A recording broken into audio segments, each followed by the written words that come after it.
Especially when you're working in a small enough startup, it's sometimes hard to really get that kind of help or mentorship because you find that your executives are also oftentimes first time executives. So they're also learning a lot too.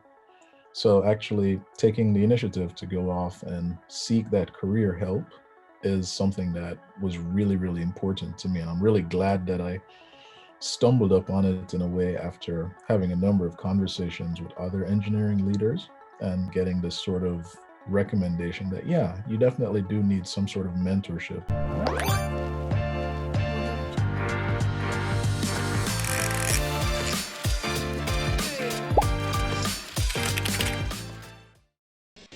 Something that we always like to bring out on the Hatchpad is conversations centered around career growth. I'd love to tap your brain on this concept of building one's professional brand.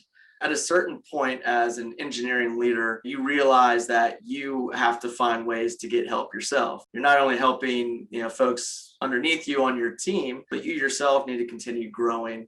And it's not so much about writing code, but how you lead others. How do you navigate these waters as an engineering leader? It turns out that professional development for my team and myself is really important. It's one of the things that I really try to emphasize with my team as well, in terms of just what do we need to do to grow ourselves as professionals, both from a technical standpoint, but also from the perspective of a leader. So, one of the things I'm going to say just at the outset is that for the longest while, I was able to put my career on autopilot, so to speak. The reason for that was pretty simple. I liked what I was doing well enough that I knew that if I worked hard at it, things that were of interest to a lot of people, like money, responsibility, promotions, they would just sort of all come as a natural side effect of doing good work. But when I became VP of engineering at BrightHive, all that changed. I found myself now at a point where I was responsible for making more strategic decisions that not only impacted the team that I was leading, but also had implications across the entire company. Trying to decouple myself from being the lead software engineer and be more strategic, I realized pretty quickly that I was somewhat out of my element. Not that I couldn't do the job, but I was just in a new position where it was pretty much uncharted territory for me. And I wasn't being measured by just how much code I wrote or, how well my team did. Those were all factors too. But the main point here was how do I become a much more strategic leader?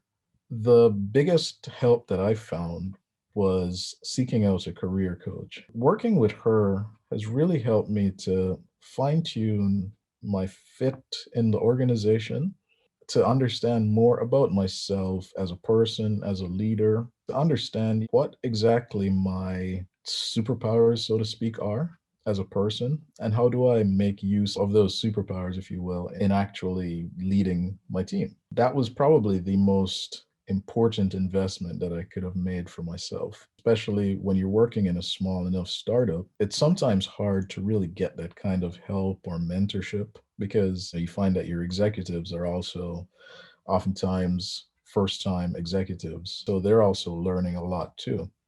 So actually taking the initiative to go off and seek that career help is something that was really, really important to me. And I'm really glad that I stumbled upon it in a way after having a number of conversations with other engineering leaders and getting this sort of recommendation that, yeah, you definitely do need some sort of mentorship or coaching. Curious, this career coach, is it somebody that you were recommended to, or did you just do a Google search and she popped up? No, so funny story. I literally was thinking about it one day and I said, oh, LinkedIn has this feature where you can hire a professional. And, one of them is a career coach. And so I literally just went on LinkedIn and said, hey, I need a career coach. Boom, published it. And then I got a few people reach out to me based on that.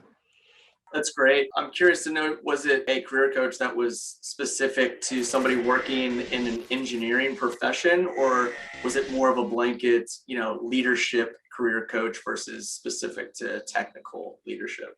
It was more of a blanket leadership coach because I would also say that I did that intentionally as well. Because what I really wanted to do was not just think about it from an engineer's perspective, I wanted to think about it in a more holistic way. Going a little bit beyond just the engineering aspects of it has really helped me to unlock a lot more insights about myself as a person. And so that's been really, really great as professional and personal growth goes. That's fantastic feedback. A lot of startups, they have sometimes designated perks or benefits for continued education, continued learning.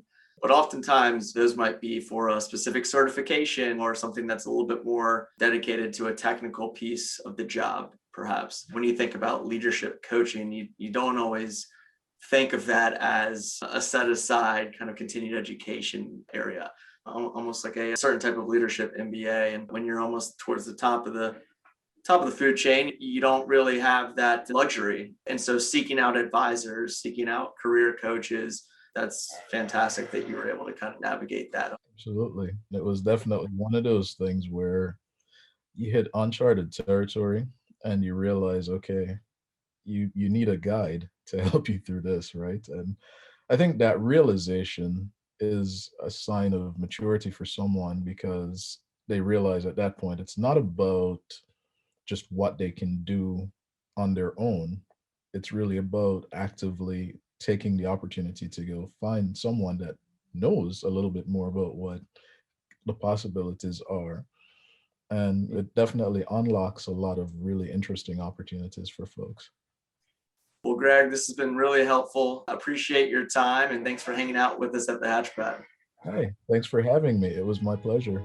Excellent. Well, if you like this video, please give it a thumbs up and subscribe for more videos like this one.